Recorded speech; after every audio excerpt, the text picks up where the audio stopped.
It's crazy to me this show is already wrapped. I remember browsing IMDb at my last job when I saw this in the coming soon section. Yes, I could have been working, but this Servant show has M. Night Shyamalan attached to it as a producer and writer. There are more pressing matters at hand here. Now it's 4 years later and Servant is done, so how did everything shake out?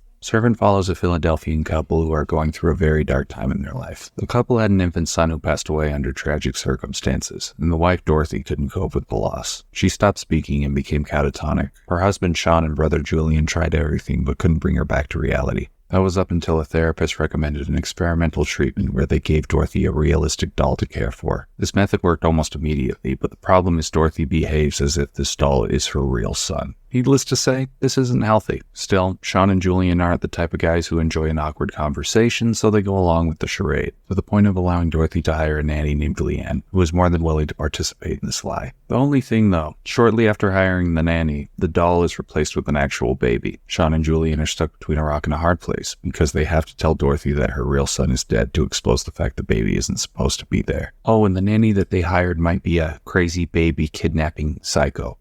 That, my friends, is what we call a hook. The show evolves from there, but that's the first episode's setup, which locked me in. Things needed to be answered, but the show posed many questions before answering any of them. Here lies the most intriguing part about Servant, the self-doubt it imposes. Most of that doubt is because of Leanne, and the mysterious baby that showed up right after she was hired. Not only is there this giant elephant in the room of who the hell this child is, but it's discovered very early on that Leanne may be involved with a religious cult, and it appears she has some sort of demonic power. But that's just the thing. It appears that way. You don't know. I spent 4 years watching this show and had no answers for anything until the last 2 episodes. As each season finale came, I expected a little revelation, but was only met with more questions. You motherfucker.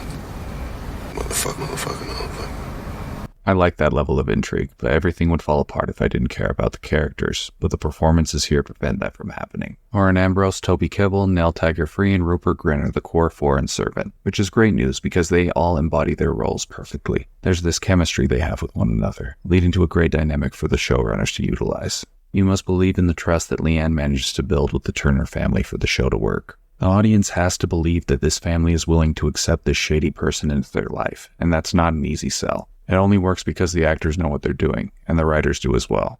Well done. Also, the show is filmed in such an unsettlingly gorgeous way. Lowell A. Meyer did the cinematography, and he is the same cinematographer that worked on M. Night Shyamalan's film Knock at the Cabin. Now, I wasn't the biggest fan of that film, and part of the reason was the cinematography. Meyer's style behind the camera is unique, specifically the way he does close-ups and lighting. Some shots will be within inches of the character's face, and while I felt that was overcooked in Knock at the Cabin, I enjoyed it here. The reason is the shots and narrative flow better in Servant. The shots feel as if the audience's perspective is that of someone experiencing these same off-putting events. Knock at the Cabin's close-ups felt more forced in comparison, but this is of course just my opinion. And despite me not loving all of his work, it's obvious that Myers is amazing at what he does. There's a lot of praise to give this show, but if the ending isn't fantastic, there's potential for it to spoil the experience.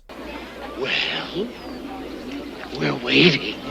I didn't love the ending of the show, if I'm being sincere.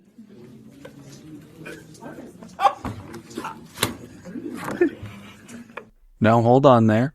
I didn't hate it either. All my questions were answered, but I felt like I was left with a few more to take their place. I also felt there was too much ambiguity here, and the show put too much of the ending's narrative on the viewer's interpretation. It's the audience's responsibility to unpack the final episode and come to the proper conclusions. This would usually be fine, but I can't help but feel a little cheated. The last season of Servant spends large amounts of time teasing you with revelation. Some characters even stop a sentence short of the answers you're looking for, which gets annoying. I gave it a pass because I figured we would get those answers laid out for us in a concrete way by the end, but that's far from the case. To be clear, this doesn't ruin the show by any stretch of the word, but it did take it from a great show down to just a good one. With that, I'm far from upset about the show as a whole. Servant is great, and I can still recommend it to anyone watching today. Every episode is available on Apple TV. I know it isn't very pleasant having to subscribe to another streaming service, but this show and Ted Lasso make it worthwhile. Please check this show out if anything I've said has sparked your interest. It would be cool to see more people talking about the Turner family.